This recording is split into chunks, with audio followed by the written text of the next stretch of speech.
इंडी गठबंधन में विभिन्न दलों के बीच मतभेद अब खुलकर सामने आ रहा है। विशेषकर कांग्रेस और समाजवादी पार्टी के बीच तनाव कुछ ज्यादा बढ़ता हुआ नजर आ रहा है।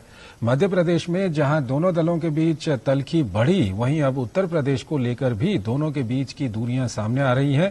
कांग्रेस का कहना है कि वो 2024 के लोकसभा चुनाव में राज्य की सभी सीटों पर चुनाव लड़ने के लिए पूरी तैयारी कर रही है। ऐसे में विपक्ष का इंडी गठबंधन नाकाम होता नजर आ रहा है। कांग्रेस पार्टी ने भी अपनी पूरी तैयारी कर रखी है। माननीय अजय राजी के नेतृत्व में हम पूरे उत्तर प्रदेश में चुनाव लड़ने की तैयारी कर रहे हैं। अब ये अलग बात है कि अगर किसी से समझौता होता है तो ये केंद्र के हमारे एआईसीसी के लोगों का, खासतौर से माननीय खड़गे जी, राहुल जी, प्रियंका जी को तय करना है कि हमको मिलकर के चुनाव लड़ना है और उत्तर प्रदेश में किसके साथ मिलकर के चुनाव लड़ना है। लेकिन हमारी तैयारी की बात जहां तक है, हम पूरे उत्तर प्रदेश में अपनी तैयारी कर रहे हैं। वरिष्ठ पत्रकार वीरेंद्र नाथ का कहना है कि जिस तरह से मध्य प्रदेश में कांग्रेस ने सपा को दरकिनार किया है और कमलनाथ के जरिए अखिलेश यादव को निशाना बनाया गया है और जिस तरह से राहुल गांधी अपना अभियान चला रहे हैं, उसको देखते हुए दोनों दलों में गठबंधन असंभव है। समाजवादी पार्टी का कांग्रेस के साथ सहज स्वाभाविक आधार पर गठबंधन संभव ही नहीं है। और जिस तरीके से भी मध्य प्रदेश विधानसभा सीट के चुनाव को लेकर के, सीटों के बंटवारे को लेकर के अखिलेश यादव और कमलनाथ के बीच जो आरोप प्रत्यारोप का जो आदान प्रदान हुआ और जिस तरीके से कमलनाथ ने अपमानजनक भाषा का प्रयोग किया अखिलेश यादव के लिए, जिस आक्रामक तेवर के साथ Rahul Gandhi caste based census की बात कर रहे हैं, पिछड़े वर्ग के अधिकारों की बात कर रहे हैं, नरेंद्र मोदी के पिछड़ जाति होने के ऊपर प्रश्न उठा रहे हैं और अपने को सबसे बड़ा पिछड़ी जातियों का मसीहा स्थापित करने का प्रयास कर रहे हैं, तो राहुल गांधी के इस अभियान ने अखिलेश यादव के लिए बहुत असहज स्थिति पैदा कर दी है।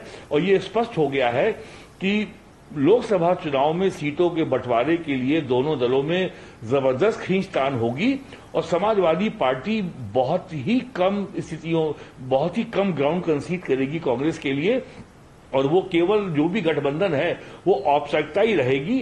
और जैसा कि अब तक के चुनाव में होता आया है, पिछले 3-4 चुनाव में स्थिति वैसी ही रहेगी और कोई धरातल पे कोई बहुत गुणात्मक परिवर्तन इस इंडिया अलायंस से नहीं आने वाला है। वरिष्ठ पत्रकार पीएन द्विवेदी का कहना है कि इंडी गठबंधन सफल होने वाला नहीं है और 2024 का आम चुनाव आते आते ये गठबंधन बिखर जाएगा।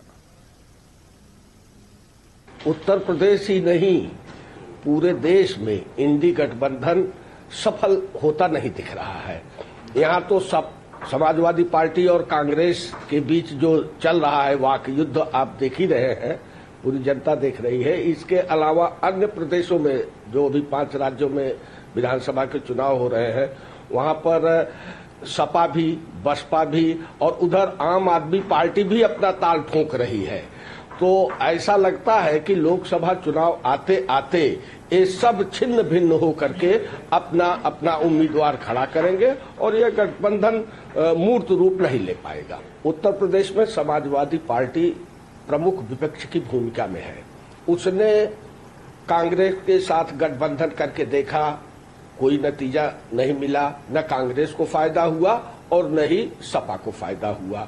उसके बाद समाजवादी पार्टी ने बसपा के साथ गठबंधन किया, उसमें बसपा को फायदा हुआ। पिछले लोकसभा चुनाव में बसपा 0 से 10 पर आ गई, लेकिन समाजवादी पार्टी जो पहले 5 सीट पर थी उसी पर सिमट गई।